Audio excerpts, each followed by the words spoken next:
天父上帝，多謝你帶領我哋可以繼續翻嚟，我哋去研讀《使徒行傳》。我哋願你去紀念我哋以下嘅時間有好嘅專注嘅學習。我哋為着今日有好多嘅弟兄姊妹，佢哋都有唔舒服，身體有軟弱，佢哋都請咗病假。願神你去保守佢哋嘅身體，期望神你顧念佢哋嘅需要，讓佢哋身體可以快快嘅康復。下個星期可以繼續翻嚟一齊嘅上堂，亦都讓佢哋可以喺屋企裏邊聽翻重溫嘅時候，佢哋都唔會遺漏咗呢一課嘅學習。願神你幫助佢哋繼續有呢個學習神你話語嘅心。我哋將今日嘅課堂交上，願神你親自成為我哋嘅老師。禱告奉我哋救主耶穌基督嘅名，阿門。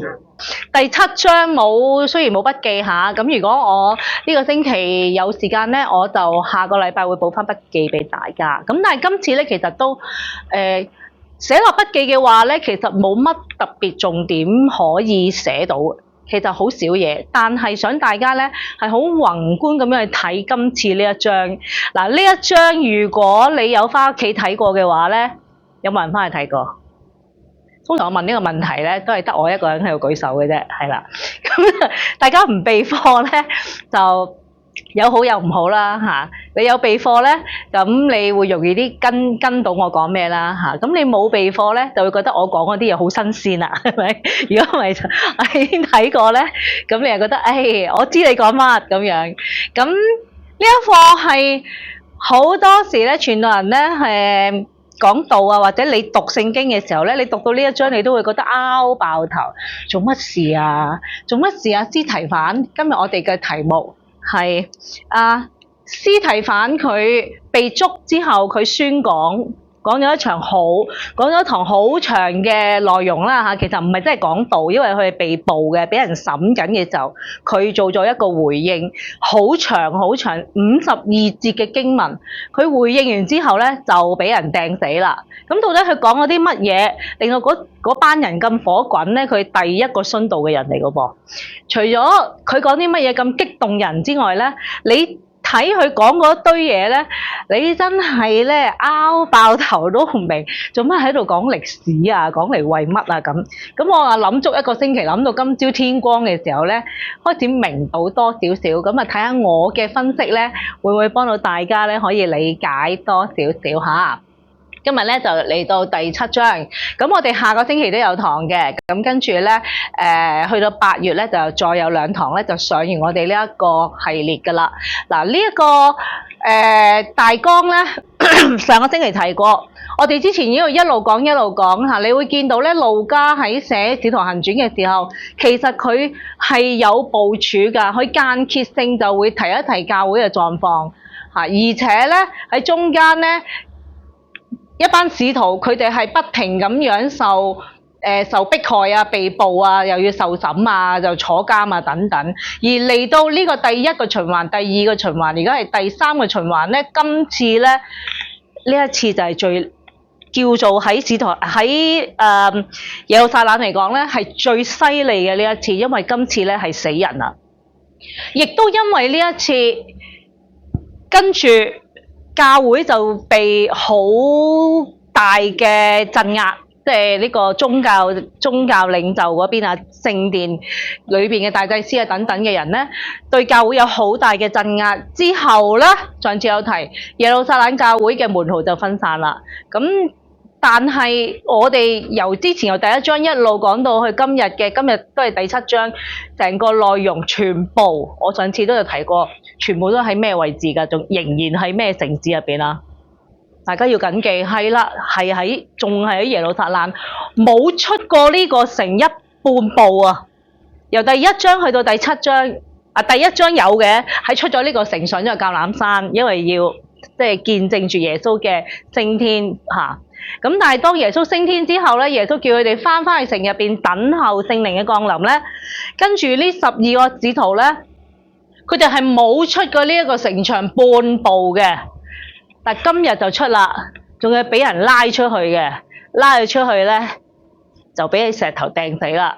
咁跟住咧，成個教會歷史咧，就由呢一點開始，就喺呢個城開始就擴散出去。不過咧，當我哋睇耶路撒冷呢一個城嘅時候咧，要留意有一個好重要嘅中心嘅建築物，大家都應該知道我想講咩，乜嘢嚟㗎？最重要嘅靈魂嘅建築物，聖殿，係啦，聖殿。嗱，聖殿咧，如果你記得喺四福音，即使係四福音，即係耶穌仍然存在嘅時候咧，其實連耶穌嗰12個門徒咧，都圍住呢個聖殿咧，而自己喺度吹噓嘅。哇！你睇下我哋呢個聖殿幾宏偉幾勁，係咪啊？嗱，今日咧我哋咧就睇嘅，我就係今朝臨天光嘅時候開始明，今次司提反講嘅一番嘅言論咧，其實到最後咧係指向翻個聖殿。聖殿係咪真係咁勁咧？你喺耶穌把口度，我哋知道聖殿係咪咁重要嘅咋？其實聖殿唔重要，甚至乎去到最後，耶穌預告呢個聖殿將會被拆，係咪？一個石頭唔會留喺另外一個石頭上。今次咧，司提反講嘅一番嘅言論，由亞伯拉罕呢個佢哋嘅祖先開始一路講歷史，講到最尾，其實都係想話翻俾你知，你哋呢班以色列人，你哋以為你哋係屬於神嘅子民啊？你哋以為你有聖殿，你好勁，你好把炮啊？不外如是嘅嘢。好啦，咁我哋咧睇內容啦，一定要翻去上文嘅上文，因為係開始介紹司提反啦，被選為7個執事其中之一之後咧，跟住咧第6章第8節就介紹司提反，特別呢段開始咧係介紹佢噶啦，就講佢有好多嘅恩賜啊、能力啊，神使用佢，佢仲可以行神蹟嘅喎。你見到啊，一個可以行神蹟嘅人。咁跟住咧有一班人咧喺呢4個地方嘅會堂嚟嘅人同佢辯論。咁跟住咧，司提反就用智慧嘅説話同埋有聖靈同在嚇，聖靈俾佢嘅説話咧，去同佢哋去辯駁。咁嗰班人拗唔過去咧，就點啊？就捉佢啦，係咪？咁呢4個地方遠距離嘅人就嚟到耶路撒冷呢一度同司提反辯駁，咁跟住咧就捉佢啦。跟住我哋就落到今日嘅第7章啦，捉咗佢，跟住呢度漏咗，捉咗佢之後咧，帶佢去到公會，跟住就誣告佢一啲説話，橙色嘅字就係誣告佢嘅説話啦。喺呢個時候咧，公會即係啲人亂咁告佢啦嚇，佢係咁啊嚇，佢咁啊，亂咁講完之後咧，公會嘅人個個咧坐定定，眼碌碌咁望住司提反，見到佢，哇！呢一刻呢一個被捉拿嘅人，哇！好似天使嘅面貌咁樣喎，咁所以咧我就用 AI 就 jam 咗呢幅圖出嚟啦。因為去到第7章嘅第1節咧，突然間有呢位仁兄出場喎，大祭司。公會入邊咧，係咪一定有大祭司咧？我冇去考究。不過今次去審問司提反嘅嗰一班嘅宗教領袖裏邊咧，你見到係由大祭司帶頭，佢好似叫做主審官咁樣係嘛？佢就開聲講：這些事果然有嗎？即係咩事咧？係咪真係有啲？係咪真係有啲咁嘅事？咁係咩字？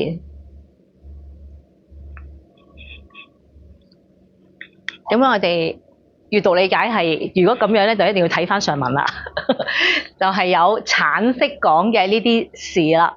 橙色係人哋告佢嘅嘢，人哋咁樣告完嗰個大祭司就扮晒好似好公平審訊咁，係咪真係有啲咁嘅事啊？咁樣，但係大家留意喎，第6章話俾我哋知。呢啲説話係嗰一班同佢辯駁唔住嘅人買人出嚟告佢嘅，咁即係真話定假話咧？假話啦。跟住去到公會嗰度咧，仲寫到明啦，設下假見證，跟住咧就講咗呢一堆嘢。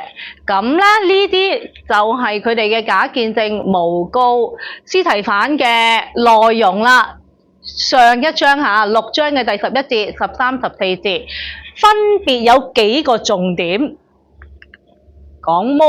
佢謗讀摩西同埋神嘅說話，佢糟踐聖所同埋神嘅律法，而且咧佢話嗰個耶穌會毀壞此地，此地係咩地方？聖城耶路撒冷嚇，咁佢哋真係覺得呢個地方好重要啦。如果唔係你毀壞呢度冇乜所謂啊。但係因為我哋呢度係神揀選嘅地方，聖城耶路撒冷，居然嗰個耶穌話要毀壞神揀選嘅地方何罪之有係咪啊？跟住仲有咧，佢哋仲話咧，司提反話要改變摩西嘅規條。嗱，點解我要咁樣 highlight 咧？因為我用咗成個星期喺度無限 loop 司提反講嗰一大堆嘢之後咧，我發現其實原來佢圍繞住呢度嘅 point 去回應㗎。入邊有咩咧？有摩西，有神嘅説話，有聖所，有律法，同埋呢個地方即係耶路撒冷，同埋冇啦，同埋摩西嘅規條，呢一大堆咧就係司提反講嘅回應啦，或者我就咁講啦，當佢喺度講道啦，佢宣講咗呢一大堆説話啦。咁我哋咧半個鐘 KO 咗佢嚟，點搞咧？咁大堆嘢嗱，我都要再提大家咧，我哋讀聖經咧要有返一個真係好徹底嘅心。唔好見到一啲經文，一來覺得好沉氣，二來搞乜事啊？唔明都好，你都讀咗佢先嚇。點解要返教會咧？返教會就係學聖經真理。理論上教會嘅傳道人係俾你問問題嘅。我尋日都喺以馬內利組都係咁講。教會嘅傳道人嘅存在係幫你解答聖經嘅問題。如果嗰個傳道人解答唔到你聖經問題咧，佢失職，真嘅。咁但係當然傳道人唔會係即係所有嘢都解答到，佢盡力去答到你幾多答幾多。咁如果你發現哇流嘅呢個傳道，咁你哋就真係要考慮下呢個傳道值唔值得繼續留喺呢一度啦嚇。咁我一路去侍奉嘅時候，我開始體會呢一樣嘢。如果唔係我哋眾信徒望住一大堆嘅經文，哇！其實你坦白講啊，成本聖經咁厚，入邊真係好多版，你真係睇唔明。咁係咪由得佢算啊？如果你下下都由得佢嘅話，上帝俾本聖經你做咩啊？攞嚟做咩啊？攞嚟浪頭啊？攞嚟純粹為咗滿足嗰個讀經嘅要求。我今日讀咗第幾章啦？就係咁啊，冇意思㗎，係一定要明，唔會明唔到，一定明得到，爭在明到個層次有幾深嘅啫。好，咁我哋就嚟咯。我咧上次就一路無限 loop 嘅時候，再翻轉頭一路去對照嗰班人去告司提反嗰啲重點嘅時候，我發現其實可以將佢分開幾部分。嗱，首先第一段呢個範圍咧，司提反嘅第一部分咧係講緊亞伯拉罕嘅歷史，然之後呢部分係講約瑟嘅歷史，跟住講摩西，然之後呢一段呢度有一段係講呢班以色列人拜偶像開始，跟住呢一段就提及會幕，上帝要班以色列人出咗埃及之後去做會幕，以示上帝係同佢哋同在。咁跟住入咗迦南地之後咧，就成為建設咗聖殿啦。咁到底呢度講乜嘢咧？所以咧，點解我頭先話我諗到今朝終於諗通咗咧？就係原來司提反唔係淨係講歷史啊，佢到最後其實係講緊呢一班以色列人。佢眼前告佢嘅嗰班人，佢哋以為我哋好明自己信乜，我哋係宗教狂熱分子添。如果唔係我都唔會捉你啦，我唔會山長水遠走嚟同你辯論啦。我哋有聖殿，我哋有聖經，以為自己好勁好威。所以咧，司提反講完呢啲歷史之後咧，就翻去講翻，你哋最似住自己有嗰樣嘢聖殿，話俾你知，唔代表啲乜嘢，引經據典，一陣間我哋會細節睇。最尾呢句咧，最尾咧就係送佢哋一句，鬧到佢哋飛起嘅。咁咧，我相信係因為去到尾，差唔多由呢一段開始啦，拜偶像呢一段開始咧，一步一步咧出晒面，狂鬧你一班人，咁所以咧石頭跟住就飛埋嚟啦。咁我哋逐段睇喎，咁啊，因為太多經文咧，就冇得成段同你讀噶啦。嗱，今日我哋上完呢一課之後，其實唔單止今日呢一課嘅，其實過去無論係我講道啊、查經啊，或者我哋嘅主日學，每次上完堂之後咧，我覺得最好你翻去咧，你再自己重讀翻嗰段經文範圍。你上過堂之後，你明咗之後再讀咧，你會發現哇，簡直係好似即係便秘咗好耐，突然間暢順晒嗰種感覺。我而家個感覺就係咁，我每次教完一課之後咧，跟住我再睇翻嗰段經文咧，成個感覺係完全唔同嘅。嗱，所以咧鼓勵今日我哋雖然唔能夠逐節睇，但係我哋今日上完堂之後，我鼓勵你聽翻重溫，再明白清晰透徹之後咧，你由頭到尾再讀過一次第7章，你會發現明咗好多。咁我哋逐段嚟咯噃。頭先咧講亞伯拉罕，嗱，我咧 highlight 亞伯拉罕個名字係喺原文裏邊真係有出現亞伯拉罕呢個名，我都要 highlight 佢。所以你見到咧，呢個亞伯拉罕呢個名咧，我就冇 highlight 佢嘅。呢段咧係喺原文咧係就係得第2節有提及亞伯拉罕，咁亦都咧講完佢嘅事蹟，講亞伯拉罕喺米索不達米亞嘅未住哈蘭嘅時候咧，榮耀嘅神就向佢顯現啦。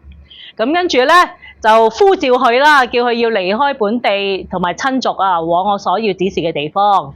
咁於是咧佢就出咗去啦。跟住佢爸爸死咗之後咧，佢就搬到嚟跟住就搬講咩咧？我個腦未清醒，就搬到嚟，搬出嚟啊！出啦！未出唔係，原來冇 highlight 到嘅，搬到嚟而家所住之地，我要 highlight 呢個。一陣間講點解。我紅色嘅線間住嘅，大家留意係啲咩嚟㗎？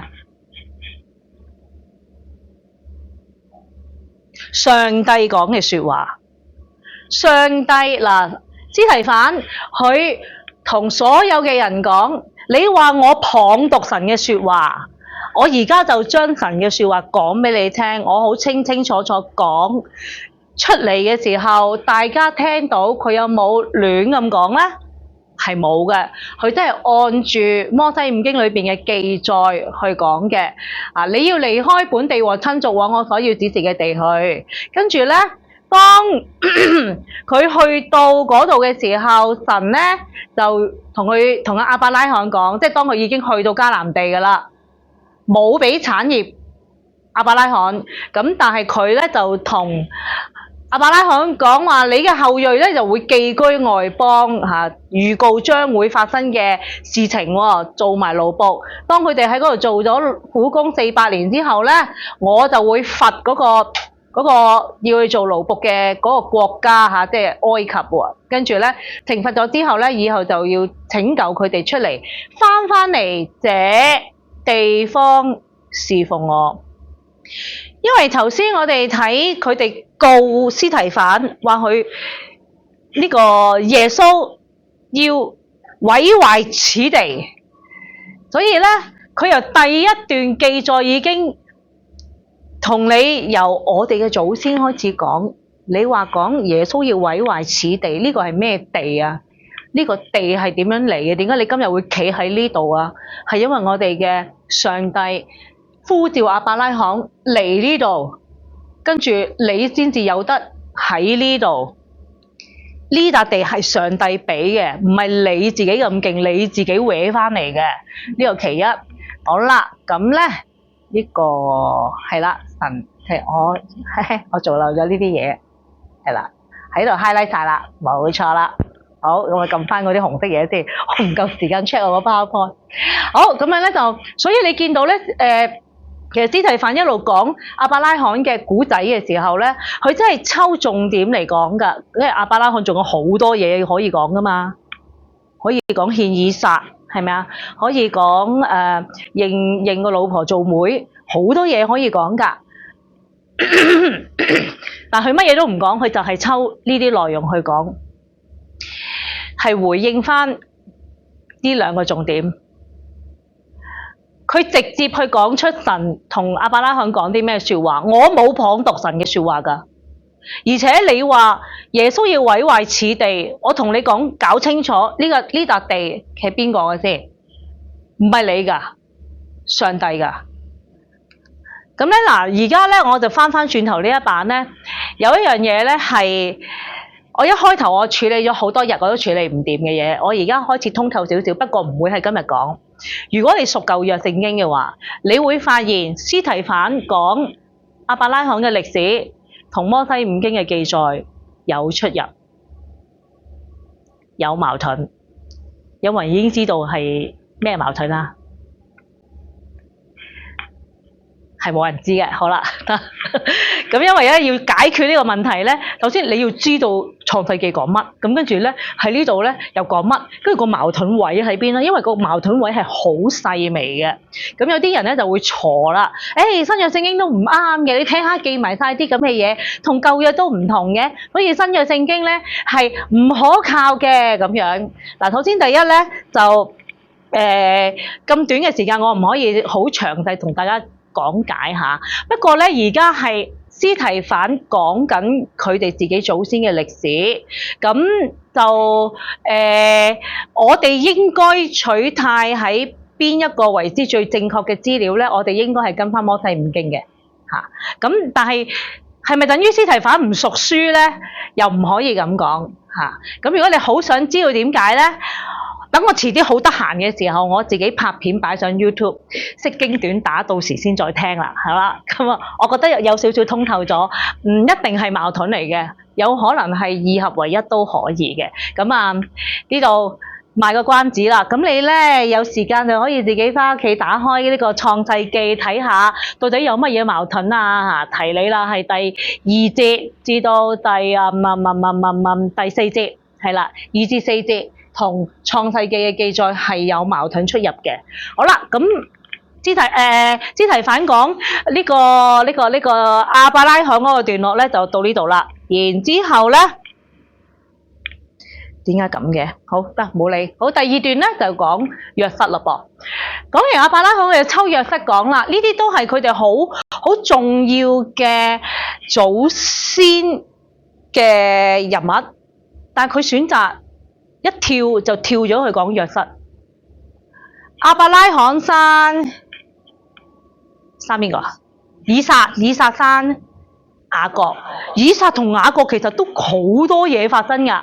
點解呢兩個祖先唔講咧？同埋通常介紹上帝嘅時候，一定係噏呢3個人名㗎嘛。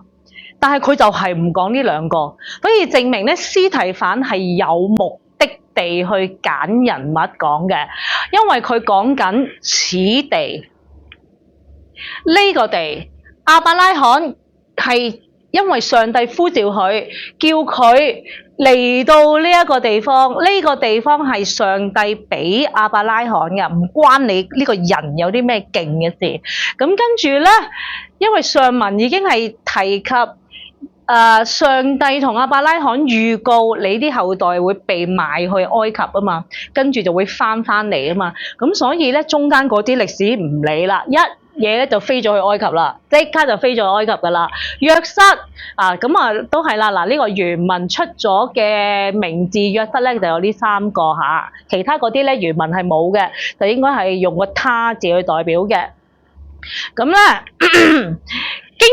記載約瑟嘅事情咧，大概就即係好籠統咁樣就講咗佢嗰個成世人嘅事情啦嚇。一講就話佢賣到埃及，跟住神同佢同在，救咗佢咧，跟住就做咗宰相啦，做咗埃及法老嘅嘅啲冇宰相呢個字喺度宰相兼管成個埃及咁樣呢個咧係神俾佢嘅恩典啦。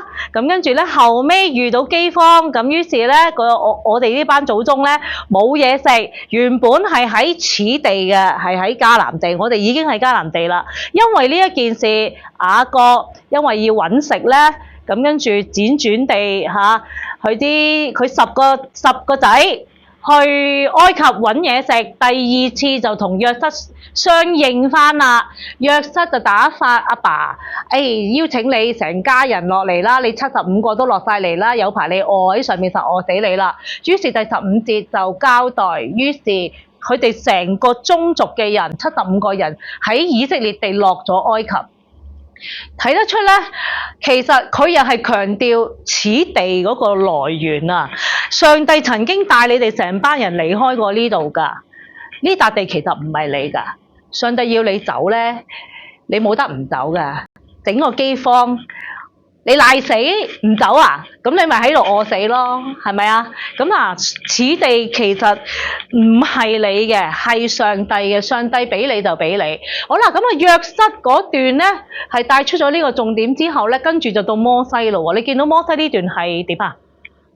最長嘅，咁亦都喺呢一度咧開始隱約地暗示緊耶穌基督呢一個角色嘅出現，但佢真係暗示得好暗示嘅喎。咁我哋睇下啦。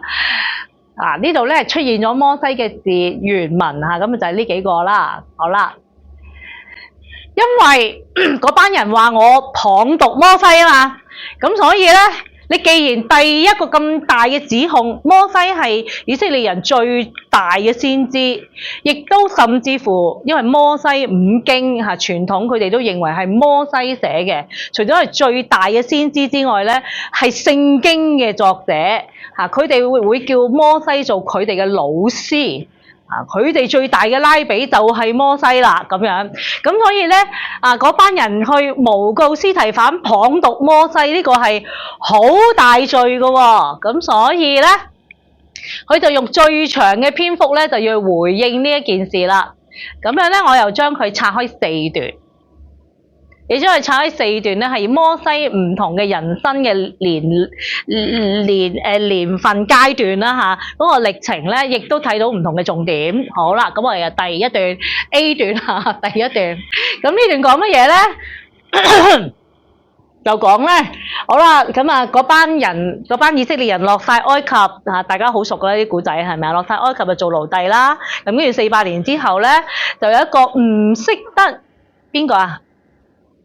唔識得邊個嘅新王起嚟啊，跟住就捉晒佢，唔係就壓晒佢哋做奴隸，冇錯，唔識得約瑟嘅新王係啦。咁呢個新王興起之後咧，佢就壓制呢一班以色列人，苦害佢哋咧，要做奴隸啦。甚至乎發生咗一件咁樣嘅事，我哋讀下聖經啦，坐咗成朝冇嘢講，係咪？19節一齊讀，預備起。他用詭計待我們的宗族，苦害我們的祖宗，叫他們丟棄嬰孩，使嬰孩不能存活。佢特登講呢件事喎，你覺得佢有啲乜嘢嘅目的咧？暗示緊啲乜嘢？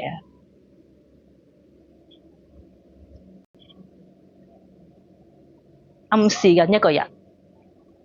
摩西。摩西。呢個係摩西嚟㗎。跟住那時摩西就生下來仲要靚仔，跟住咧就講佢點樣咧就被救咗啦咁跟住咧法老個女兒捉咗佢，唔係捉咗佢，執咗佢去養。跟住咧摩西咧就係咁樣好神奇地咧就入咗皇宮，學咗一切嘅學問啦。不過紅色間住嘅呢一個咁嘅事情，喺讀者同埋現場嘅聽眾，其實佢哋嘅人生都經歷過一件咁樣嘅事情，暗示緊耶穌嘅出世。耶穌出世記唔記得發生過啲同類型嘅事情啊？邊個要屠殺嬰孩啊？記唔記得啊？噏唔噏到嗰個咩名銜啊？你講啦，你實答到嘅係希啦，好唔滿意咁樣答係咪？希律王。希律王嗱，呢個記載喺馬太福音。希律王因為嗰幾個博士遠道而來嗰幾個博士咧就問下猶太人嘅王生喺邊度啊？咁樣跟住希律王居然有猶太人嘅王，作死啊而家咁樣，咁但係又扮晒冇事咁樣咧咁咧就話哎呀你咁佢又問啦，問完之後知道原來喺伯利恆咧，就同佢哋講你去朝拜完之後話俾我知，等我都去拜。其實佢話等我去咗佢咁嘅意思，咁到最後咧，博士因為有天使嘅提醒，咁佢哋就運路走，就冇話俾希律王知啦。咁於是咧，希律王火滾咧，喺嗰一刻佢就下令將猶太地所有2歲以內嘅男嬰全殺。摩西當時佢經歷嘅事情其實係一模一樣噶。所以其實咧，當你睇摩西嘅人生嘅時候，你會發現其實唔止摩西㗎。頭先之前出場嗰個係邊個啊？約瑟嘅人生經歷都係有好多嘢都係同耶穌係好相近㗎。呢啲唔係巧合，上帝好刻意喺某一啲人嘅獨特嘅事情上邊。佢有即係我哋教會叫預表啦，其實係讓我哋更加可以有深刻嘅印象，知道耶穌經歷緊嘅嘢係啲乜嘢。好啦嗱，咁同埋用摩西嘅生平可以反照翻耶穌嗰個身份，因為對以色列人嚟講咧，摩西嘅角色係好獨特嘅。咁一陣間去到最尾你就明點解咁獨特㗎啦。之前我哋都有睇過嗰段嘅。好啦，跟住去到摩西 B 段啦。摩西 B 段咧就嘣一聲就大個仔啦，40歲。仲喺法老嘅皇宮嗰度㗎，即係埃及王嘅皇宮嗰度。咁呢一日咧得閒冇事做，行出去睇風景啊，見到咧，因為佢知道佢從小就知道自己係以色列人嚟㗎啦。因為佢係公主執咗佢之後咧，神奇地上帝嘅安排，邊個做佢奶媽？但係佢自己阿媽係啦，咁所以佢6歲之前咧，其實佢都係返自己屋企㗎。阿媽係已經將呢個好神奇嘅秘密咧講咗俾佢知，佢從小到大都知道自己不是埃及人，佢知道自己係以色列人，所以佢出去咧就睇下自己啲兄弟點樣啦。咁大家都知道啦，呢個古仔知唔知啊？所以咧，你讀新約唔熟舊約咧，呢度你就唔知發生咩事㗎啦。咁咧。佢咧就出到去見到兩個嘢，兩個人，唔好意思啊，兩個人咧，睇下先睇佢講咩，係啦，兩個人打交，係啦，咁跟住咧，佢就去幫佢哋啦，去勸交啦。25節，大家一齊讀，預備起。他以為弟兄必明白，神是藉他的手搭救他們，他們卻不明白。第一日出去係見到一個埃及人蝦一個以色列人，跟住咧摩西咧就一錘咁就打死咗，好似最近呢一個新聞咁樣啦，係咪啊？即係騎到一鏈咁就可以識死㗎啦！即係原來女人都可以打死人嘅，咁所以摩西咁大隻咧，可以一錘就打死咗嗰個埃及人。第二日咧，遇見今次唔係埃及人蝦以色列人，係兩個以色列人嘈交，跟住佢去勸佢哋。就話你哋做乜大家都係自己同族人，做乜喺度自己人蝦自己人啊？跟住嗰個自己人咧，咪跟住嗰個蝦人嗰個咧，就得一句出嚟啦，講咩咧？我哋讀下紅色間住嘅，預備起。誰立你作我們的首領和審判官呢？咁當呢一句嘢出現之後咧，摩西就知道佢殺埃及人呢件事出咗街，通咗天，咁跟住法老王知道咧，就追殺佢啦。咁於是佢就逃命就離開埃及啦。如果我哋純粹睇呢啲咁嘅古仔，你以為司提反做咩事啊？教兒童崇拜啊？喺度講古仔。頭先第一段我咁樣帶你去諗嘅時候，你睇到呢度，你又諗到啲乜嘢？我間住紅色嘅嘢，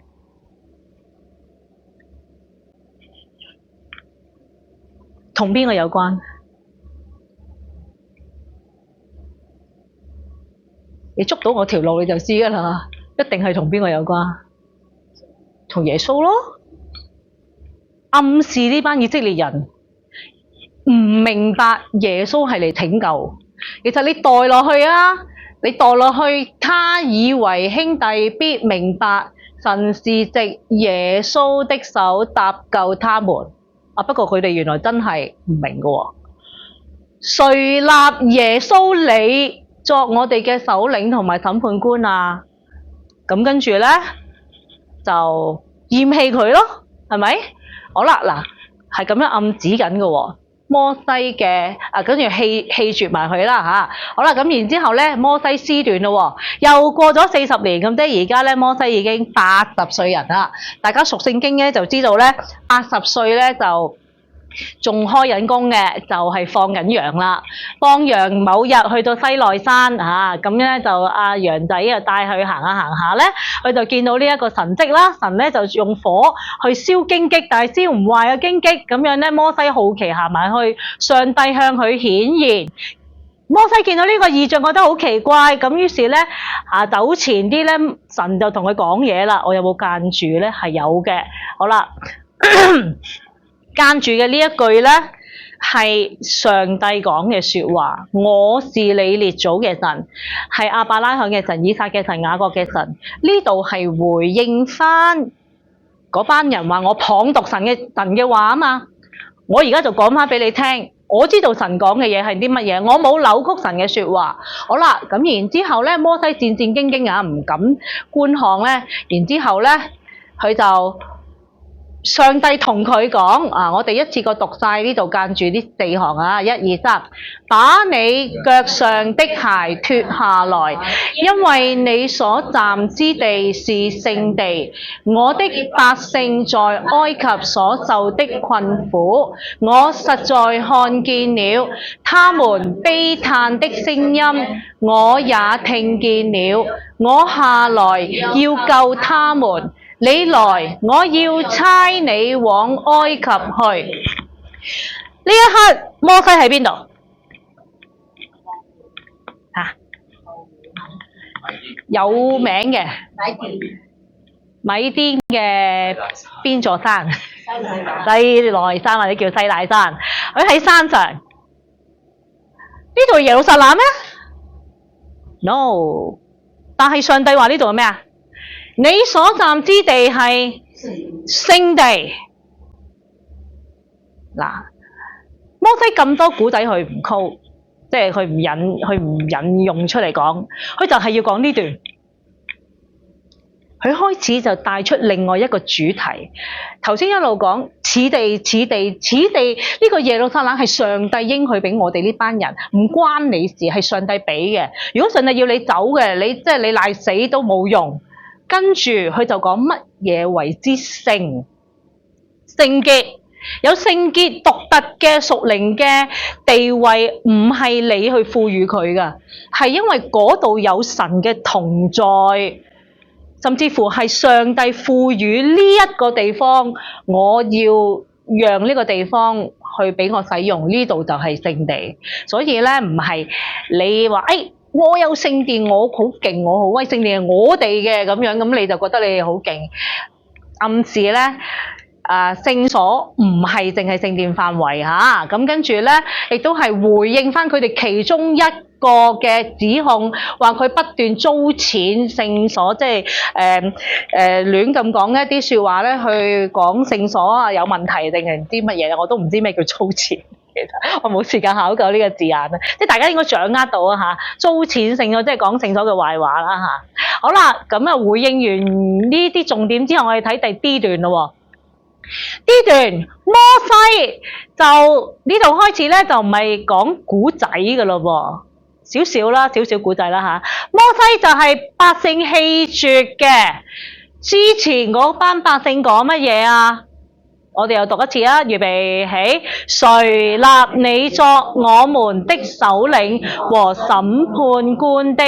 神卻藉那在荊棘中顯現之使者的手，差派他作首領，作救贖的。呢度咧，佢就講翻去之前喎，佢未出埃及之前，嗰班人厭棄摩西喺呢一度咧，佢就司提反就講翻嗱，摩西就係嗰班百姓厭棄嗰個人嚟噶，但係而家上帝咧用佢喎，領呢班人出咗埃及，行埋好多嘅神蹟嚇，咁跟住咧呢個就重點啦。一齊讀啊，37節，預備起。那曾對以色列人說：神要從你們弟兄中間，給你們興起一位先知像我的，就是這位摩西。摩西曾經講過，上帝親口同我講，上帝話將來佢會再興起另外一個先知，帶領我哋以色列人。嗰個先知就好似你一樣。你要話俾呢班以色列人知啦。摩西講完之後咧，以色列人一直等到耶穌時期，仲等緊到底那先知嚟咗未？所以咧，司提反係特登講呢句嘅。呢段你哋厭棄嗰個人啊，你哋厭棄嗰個人，神已經揀咗佢，用佢嘅手作首領作救贖。其實大家再估唔估到我又想講咩啊？呢兩句係講緊邊個？其實係咪真係講摩西啊？係講緊耶穌啊！你哋棄住咗耶穌嘅救贖啊！仲有唔好忘記耶穌落嚟唔係淨係釘十字架㗎。耶穌嗰3年多嘅工作，佢係四圍去傳道，將神嘅教導去講解清楚俾呢班以色列人知。摩西昔日同樣，摩西咧要先上山領受咗聖言之後傳俾以色列人。耶穌咧唔使上山嘅，耶穌直情就係神嘅兒子，耶穌自己親自去講解，所以耶穌就係那先知。所以咧，當佢講摩西呢件事嘅時候，其實已經暗示晒耶穌嘅身份俾在場嘅人聽，亦都暗示咗俾收信人知。使徒行傳係俾邊個㗎？成日無啦啦問你，提亞嘅羅係啦，菲羅係啦，其實係暗示埋俾提亞菲羅大人知㗎。當我哋咧睇聖經嘅時候咧，千祈唔好淨係覺得，哎呀，我喺度睇緊追緊小説啊，咁咩天龍八部啊咁樣嗰啲咁嘅嘢咧，唔係㗎。其實咧，路加咧喺度寫緊嘅時候，佢除咗去抽一啲重要嘅嘢，佢要有系統去寫之外咧，佢係有意思咁樣寫俾佢收信嗰個人知㗎。頭先一開頭咧講咧，亞伯拉罕生咗以撒咧，第8日就幫呢個以撒行割禮，其實都喺度講緊耶穌㗎啦，已經喺路加福音就係記載耶穌第8日接受割禮。路加福音都係寫俾提亞菲羅㗎。所以其實咧，如果提亞菲羅醒水嘅時候，唔係提亞菲羅醒目記得嘅話咧，佢嚟到呢度一睇，哦，同耶穌一樣嘅喎。咁因為佢一路睇一睇，佢就會掌握到原來係講緊耶穌。跟住咧就去到講拜偶像嘅情況啦。明明係講緊摩西啊，點解會咁快飛咗去拜偶像咧？睇下佢用咩巧妙嘅言語嘅手法嚇。司提反就話我哋嘅祖宗唔肯聽從摩西，棄絕摩西，即係講緊喺曠野喺度埋怨神啦，係咪啊？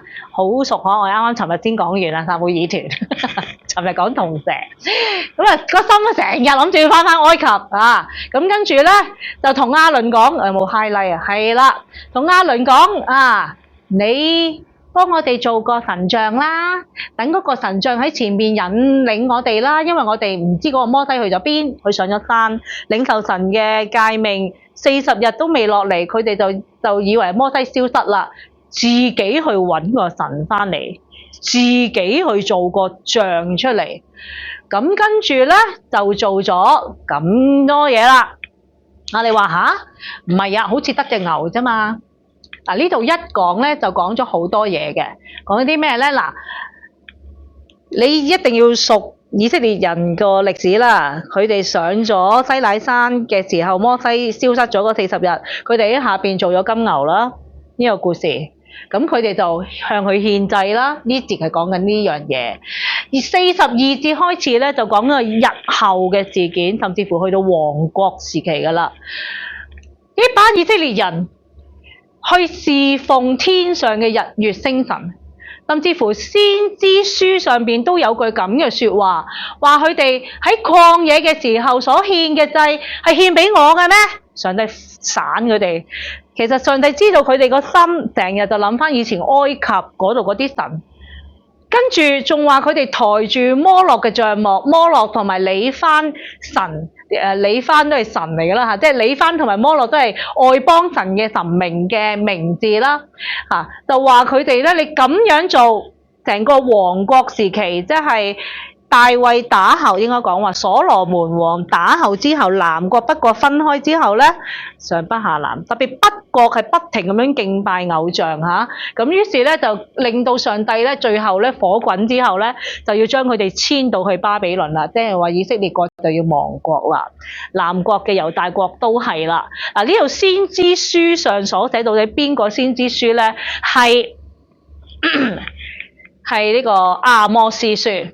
一樣嘅，差唔多嚇。咁我下次俾筆記你，或者你重溫嘅時候就睇翻，知道咧阿摩司書5章25至27節。但你留意咧，其實原來引用嘅呢一節前面嗰句又好經典嘅喎。讀下第24節好唔好啊？1、2、3，惟願公平如大水滾滾，使公義如江河滔滔。而家司提反俾人審緊。但係嗰班人係咪用公義、公平去審訊呢一個司提反咧？大家知道唔係，係咪啊？所以我覺得咧，司提反引用呢咁多節聖經唔引呢節，在場嘅人如果熟聖經嘅話咧，佢會諗埋前面嗰節。嗰班人識唔識得去醒一醒？哇！我哋而家喺度用緊啲污糟邋遢嘅手段，想懟冧一個人喎。咁但係好可惜啦嚇！即使司提反引用埋呢一節啦，想用聖經嘅説話提一提，喂，你哋審訊都唔該公平啲啊，係咪啊？但係佢哋唔醒啦。咁頭先摩西嘅講嘅，佢哋拜偶像，你哋嘅祖宗，即使去到已經自己以色列成為國家啦，有皇帝啦，有聖經嘅經卷啦，但係你哋都係違反律法，違反摩西所交俾我哋嘅規條。我講嘅冇錯啊！你話我糟踐神嘅律法，我改變摩西嘅規條，我冇喎。我講嘅嘢全部都係合乎聖經嘅喎。跟住尾二嗰段啦，去到會幕，咁呢段講乜嘢咧？我哋睇下。司提反咧又再講啦，我哋嘅祖宗咧曠野啊，上帝就吩咐我哋要做個法櫃啦，即係約櫃，同埋做嗰個會幕，即係嗰個呢個嘅帳幕，即係自己個會幕啦。咁跟住咧就按住神嘅吩咐做好啦。咁呢個帳幕啊，祖宗咧就一路承受，即係一代死去一代死去咧，呢個會幕一路冇拆嘅，一路傳落去，傳到去佢哋入咗迦南地之後咧，呢個會幕就搬咗去示羅呢個地方放咗喺度，直至到約書亞時代啦嚇，搬咗入去啦。咁跟住直至到咧大衛嘅時候咧，就想幫神起個聖殿啦，唔好再住帳幕。咁結果咧呢一個大計咧，就由佢個仔所羅門咧就建成咗聖殿啦。但係48節至到50節，我哋一齊讀，預備起。其實至高者並不住人手所造的，就如先知所言，主說：天是我的座位，地是我的腳凳，你們要為我做何等的殿宇？哪裏是我安息的地方呢？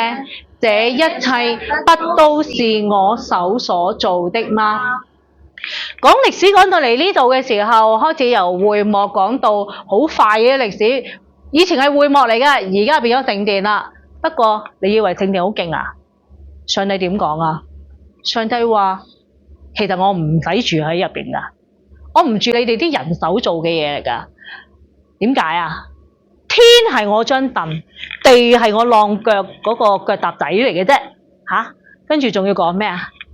你哋想為我做啲好勁嘅殿宇，等我喺入邊安息啊？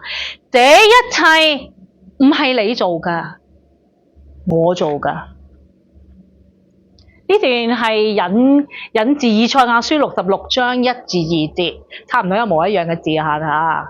這一切都是我手所做的，所以就都有了。上帝根本唔稀罕你為佢做啲咩聖殿，上帝根本唔稀罕你為佢做啲咩建築物。上帝自己做嘅已經好勁，成個宇宙、成個天、成個地係我㗎。你使乜為我再做啲咩鬼嘢咧？係咪？其實咧，暗示緊你哋唔好錯誤咁以為你哋呢班宗教人士，你聖殿係你噶，大祭司聖殿你話事啊！你唔好以為你有聖殿你好厲害，厲害嗰個係神，唔係人，唔係聖殿。咁咧呢個就係回應翻神嘅說話啦，去引經據典啦，用神嘅說話。我冇亂咁講神嘅說話噶，而且你話我租錢聖所，你睇翻上帝點樣講聖所，我冇租錢聖所啊。好啦，最尾送句咩嘢俾佢哋嘆，搞到佢哋要掟石頭咧。跟住，哇呢句勁啦，你哋呢班我攞呢啲說話嚟鬧你，我諗你都頂我唔順噶啦，係咪啊？你呢班硬着頸項嘅人。心同意嗱，你哋個個以色列人一出世第8日就受割禮啊，但係你個心啊，同埋你耳仔啊，都未受割禮，即係聾噶，個心硬噶，抗拒聖靈啊！你哋啲祖宗個個拜偶像，你哋同佢哋一模一樣噶，有邊個先知唔係你哋迫害噶？你哋將預先傳說義者要嚟嗰個人，即係以前呢啲先知預告將會有彌賽亞，以前嘅先知全部俾你哋殺晒，而家咧耶穌基督呢一位義者都俾你賣，俾你殺，咁鬧法仲唔死咩？係咪啊？死緊啊！你哋受咗天使所傳嘅律法，係啊，聖殿係你哋嘅。你哋揸守聖經，不過咧，你哋唔守律法喎，咁你又點啊？咁咧就鬧到爆啦，係咪？鬧佢哋殺耶穌等等等等，咁跟住睇下佢哋啲反應啦，我哋都完啦，差不多。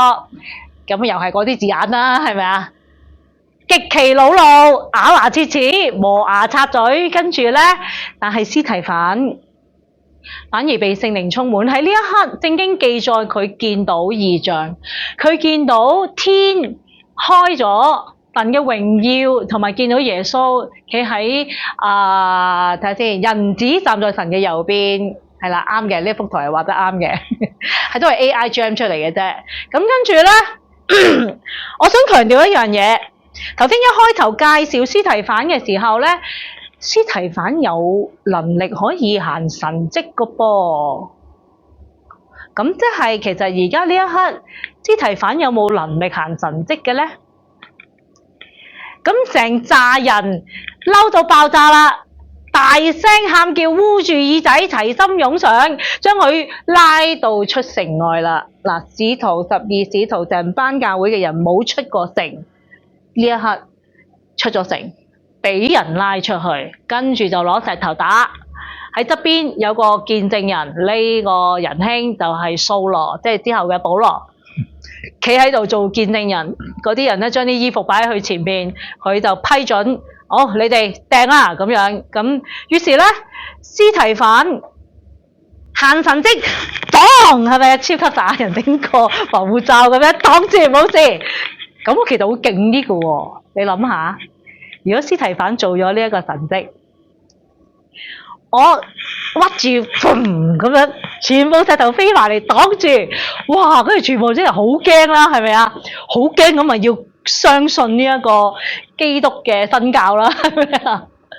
但係上帝冇咁樣做，司提反亦都冇咁樣求，司提反已經預咗要死噶啦，求主耶穌接收我嘅靈魂。跪低，亦都為掟佢嘅人禱告。哇！真係愛你嘅仇敵啦！佢為掟佢嘅人禱告喎。主啊，唔好將呢個罪歸俾呢一班人。講完就死咗啦，睡了即係死咗啦。側邊嘅見證人呢個掃羅先生呢，都好開心，呢個人搞掂咗啦，舉冧咗一個啦。所以點解呢？保羅喺書信嗰度話：我係罪人之中嘅罪魁，因為佢殺過人，佢有份殺人。所以就算保羅之後去成為點樣勁嘅聖經老師，神點樣使用佢都好，佢一直都覺得自己係由始至終都係大罪人，因為佢係殺人犯。佢殺完佢有份參與殺司提反之外，之後佢仲殺咗好多基督徒嘅，親手殺又好，命令殺又好，佢知道佢係最主力嗰個下令者嚟嘅。你睇《使徒行傳》後邊嘅故事，我哋遲啲應該會睇到嘅。好啦，就係咁樣。從呢一日開始，耶路撒冷嘅教會就大遭逼迫，跟住佢哋就各散東西啦，去到唔同嘅地方。但係其實仍然都係喺以色列地範圍之內嘅，未去到外邦城嘅。要去到外邦嘅地方咧，咁就要去到保羅嘅時期，或者少少唔係都有啲去外邊嘅地方嘅。咁我哋跟住嗰幾章就會睇啦。就係咁樣啦，咁我哋有個少少嘅思考啦。嗰班人嗱，我相信我哋唔會好似佢哋咁樣賣耶穌、殺耶穌，跟住就棄絕耶穌，我哋一定唔會啊。但係我哋會唔會似嗰班宗教領袖，錯誤地以為自己我有返教會喎，我有好穩定嘅宗教生活喎，甚至乎我有地位嘅喎，我係執事嚟嘅，我係傳道人嚟嘅喎，我係咩嚟嘅喎？我受咗洗好多年嘅咯喎，咁我就好勁啦。或者話我唔會覺得自己好勁，不過你就以為你好穩陣啦。我有返教會，我一定得救。我有返教會有保障。嗱，我連主日學都坐埋喺度㗎啦，係咪啊？咁上帝一定要欣賞我啦，係咪靠你呢啲嘢㗎？我哋真正需要尋求嘅係上帝自己。你係咪真係尋求緊真正嘅上帝？定係你只不過係滿足一啲教會嘅要求？你讓自己參與下教會嘅活動，坐下聚會啊，佢有咩禮儀我做盡晒啊，佢傳個奉獻袋嚟，我係咁抌落去啊。呢啲唔係代表你真正尋求上帝㗎。你問心，你問下你自己係咪尋求緊上帝？定係你行出去一陣間嗰個又，今日佛誕啊，跟住你又八卦又走去嗰度又去食下，跟住呢度咧又車公廟又唔知咩，跟住你又八卦又去睇下。你係咪真係尋求唯一嘅嗰位真正嘅上帝呢？你係咪真實咁樣去認識佢同埋跟從佢呢？當時嘅宗教領袖搞錯晒，但係希望我哋呢一代嘅信徒唔好搞錯。雖然我哋大家掌握喺手嘅唔同，但係我哋嘅心態都可以係錯。好，咁我今日講嘅咁多啦，我哋祈禱啊！天父上帝，多謝你，讓我哋可以藉住《使徒行傳》嘅記載，我哋睇到原來上帝你係幾咁嘅威榮威嚴，你其實係掌管整個人類嘅歷史。你揀選呢一班嘅以色列人，但係佢哋係好硬心時常嘅離棄你，甚至乎佢哋會成為你嘅仇敵。喺你嘅對面去做一啲係令你傷心失望嘅事情。你係咁權威嘅神，你都唔會夾硬要地上嘅人去歸順你，而係你期望我哋係真係自己真心真意嘅去尋求你，去跟從你，去相信你。上帝，求你就幫助我哋在座嘅每一個，我哋嚟到你嘅面前，我哋都真係可以有呢一個真誠去尋求你嘅心，讓我哋都真係可以更加多嘅認識你，讓我哋成為一個真正嘅跟從你嘅人。我哋多謝你垂聽我哋禱告，祈禱奉我哋救主耶穌基督嘅名，阿門。